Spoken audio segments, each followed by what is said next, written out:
മർക്കോസ് എഴുതിയ സുവിശേഷം 8-ാം അധ്യായത്തിന്റെ 1 മുതൽ 38 വരെയുള്ള തിരുവചനങ്ങൾ. വീണ്ടും അപ്പം വർദ്ധിപ്പിക്കുന്നു. ആ ദിവസങ്ങളിൽ വീണ്ടും ഒരു വലിയ ജനാവലി ഒന്നിച്ചുകൂടി. അവർക്ക് ഭക്ഷിക്കാൻ ഒന്നുമുണ്ടായിരുന്നില്ല. അവൻ ശിഷ്യന്മാരെ വിളിച്ചു പറഞ്ഞു, ഈ ജനക്കൂട്ടത്തോടെ എനിക്ക് അനുകമ്പ തോന്നുന്നു. ഇവർ 3 ദിവസമായി എന്നോടുകൂടെയാണ്. അവർക്ക് ഭക്ഷിക്കാൻ ഒന്നുമില്ല. അവരെ വിശപ്പോടെ വീട്ടിലേക്ക് പറഞ്ഞയച്ചാൽ വഴിയിൽ തളർന്നു വീണേക്കും. ചിലർ ദൂരെ നിന്ന് വന്നവരാണ്. ശിഷ്യന്മാർ അവനോട് ചോദിച്ചു, ഈ വിജന സ്ഥലത്ത് ഇവർക്കെല്ലാം അപ്പം കൊടുക്കുന്നത് എങ്ങനെ? അവൻ ചോദിച്ചു, നിങ്ങളുടെ പക്കൽ എത്ര അപ്പമുണ്ട്? 7 എന്ന് അവൻ പറഞ്ഞു. അവൻ ജനക്കൂട്ടത്തോട് നിലത്തിരിക്കാൻ ആജ്ഞാപിച്ചു. പിന്നീട് അവൻ ആ 7 അപ്പം എടുത്ത് കൃതജ്ഞതാ സ്തോത്രം ചെയ്ത് മുറിച്ച് ജനങ്ങൾക്ക് വിളമ്പാൻ ശിഷ്യന്മാരെ ഏൽപ്പിച്ചു. അവർ അത് ജനങ്ങൾക്ക് വിളമ്പി. കുറെ ചെറിയ മത്സ്യങ്ങളും അവരുടെ പക്കലുണ്ടായിരുന്നു. അവൻ അവയും ആശീർവദിച്ചു. വിളമ്പാൻ ശിഷ്യന്മാരെ ഏൽപ്പിച്ചു. ജനം ഭക്ഷിച്ചു തൃപ്തരായി. ശേഷിച്ച കഷ്ണം 7 കുട്ട നിറയെ അവർ ശേഖരിച്ചു. ഭക്ഷിച്ചവർ ഏകദേശം 4000 പേരുണ്ടായിരുന്നു. അവൻ അവരെ പറഞ്ഞയച്ചതിനു ശേഷം ശിഷ്യന്മാരോടൊപ്പം ഒരു വഞ്ചിയിൽ കയറി ദൽമാനുത്ത പ്രദേശത്തേക്ക് പോയി. ഫരിസേയർ അടയാളം ആവശ്യപ്പെടുന്നു. ഫരിസേയർ വന്ന് അവനുമായി തർക്കിക്കാൻ തുടങ്ങി.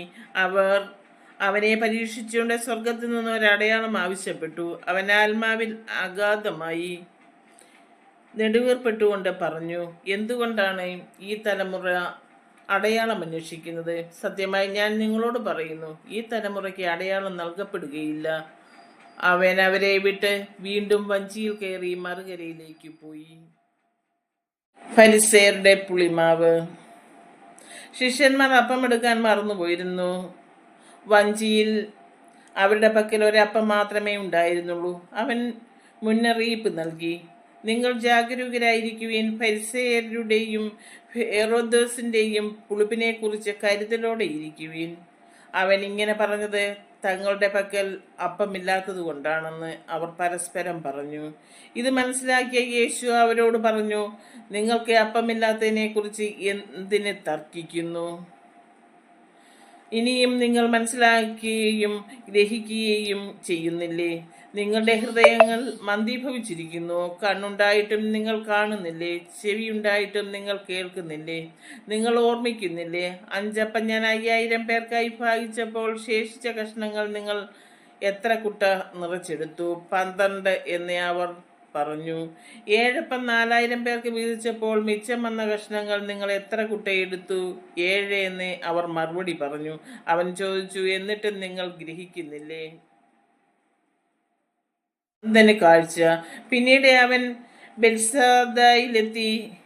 കുറെ പേർ ഒരു അന്ധനെ അവന്റെ അടുത്ത് കൊണ്ടുവന്ന് അവനെ സ്പർശിക്കണമെന്ന് യേശുവിനോട് അപേക്ഷിച്ചു.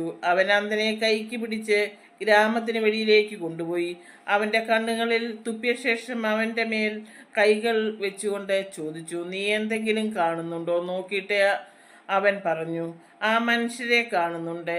അവർ മരങ്ങളെ പോലിരിക്കുന്നു, നടക്കുന്നതായും കാണുന്നു. വീണ്ടും യേശു അവന്റെ കണ്ണുകളിൽ കൈകൾ വെച്ച് അവൻ സൂക്ഷിച്ചു നോക്കി. കാഴ്ച തിരിച്ചു കിട്ടുകയും ചെയ്തു. അവൻ എല്ലാ വസ്തുക്കളും വ്യക്തമായി കണ്ടു. ഗ്രാമത്തിൽ പ്രവേശിക്കുക പോലും ചെയ്യരുത് എന്ന് പറഞ്ഞു. യേശു അവനെ വീട്ടിലേക്ക് അയച്ചു. പത്രോസിന്റെ വിശ്വാസ പ്രഖ്യാപനം. യേശുവും ശിഷ്യന്മാരും കെസറിയ ഫിലിപ്പിയിലെ ഗ്രാമത്തിലേക്ക് പുറപ്പെട്ടു. വഴിമധ്യേ അവർ ശിഷ്യന്മാരോട് ചോദിച്ചു, അവർ ആരെന്നാണ് ആളുകൾ പറയുന്നത്? അവർ പറഞ്ഞു, ചിലർ സ്നാപകയോഹന്നാൻ എന്നും മറ്റു ചിലർ ഏലിയ എന്നും വേറെ ചിലർ പ്രവാചകന്മാരിൽ ഒരുവനെന്നും പറയുന്നു. അവൻ ചോദിച്ചു, എന്നാൽ ഞാൻ ആരെന്നാണ് നിങ്ങൾ പറയുന്നത്? പത്രോസ് മറുപടി പറഞ്ഞു, നീ ക്രിസ്തുവാണ്. തന്നെക്കുറിച്ച് ആരോടും പറയരുതെന്നും അവൻ അവരോട് കൽപ്പിച്ചു. പീഡാനുഭവവും ഉദ്ധാനവും. 1-ാം പ്രവചനം. മനുഷ്യപുത്രൻ വളരെയേറെ സഹിക്കുകയും ജനപ്രമാണികൾ, പ്രധാന പുരോഹിതന്മാർ, നിയമജ്ഞർ എന്നിവരാൽ തിരസ്കരിക്കപ്പെടുകയും വധിക്കപ്പെടുകയും 3 ദിവസങ്ങൾക്ക് ശേഷം ഉയർത്തെഴുന്നേൽക്കുകയും ചെയ്യേണ്ടിയിരിക്കുന്നു എന്ന് അവൻ അവരെ പഠിപ്പിക്കാൻ തുടങ്ങി. അവർ ഇക്കാര്യം തുറന്നു പറഞ്ഞു. അപ്പോൾ പത്രോസ് അവനെ മാറ്റി നിർത്തിക്കൊണ്ട് തടസ്സം പറയാൻ തുടങ്ങി. യേശു പിന്തിരിഞ്ഞു നോക്കിയപ്പോൾ ശിഷ്യന്മാർ നിൽക്കുന്നത് കണ്ട് പത്രോസിനെ ശാസിച്ചുകൊണ്ട് പറഞ്ഞു, സാത്താനെ, നീ എൻ്റെ മുമ്പിൽ നിന്ന് പോകൂ. നിന്റെ ചിന്ത ദൈവികമല്ല, മാനുഷികമാണ്. അവൻ ശിഷ്യന്മാരോടൊപ്പം ജനക്കൂട്ടത്തെയും അവന്റെ അടുത്തേക്ക് വിളിച്ചു വരുത്തി അവരോട് പറഞ്ഞു, ആരെങ്കിലും എന്നെ അനുഗമിക്കാൻ ആഗ്രഹിക്കുന്നുവെങ്കിൽ അവൻ തന്നെ പരിത്യജിച്ച് തൻ്റെ കുരിശുമെടുത്ത് എന്നെ അനുഗമിക്കട്ടെ. സ്വന്തം ജീവൻ രക്ഷിക്കാൻ ആഗ്രഹിക്കുന്നവൻ അത് നഷ്ടപ്പെടുത്തും. ആരെങ്കിലും എനിക്ക് വേണ്ടിയോ സുവിശേഷത്തിന് വേണ്ടിയോ സ്വന്തം ജീവൻ നഷ്ടപ്പെടുത്തിയാൽ അവൻ അതിനെ രക്ഷിക്കും. ഒരുവൻ ലോകം മുഴുവൻ നേടിയാലും തൻ്റെ ആത്മാവിനെ നഷ്ടപ്പെടുത്തിയാൽ അതുകൊണ്ട് അവന് എന്തു പ്രയോജനം? മനുഷ്യൻ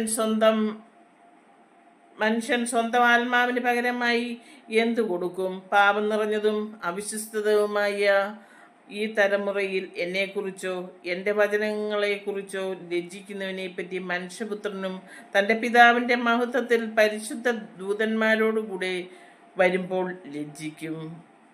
ദൈവവചനമാണ് നാം വായിച്ചു കേട്ടത്. ദൈവത്തെ നമുക്ക് സ്തുതിക്കാം.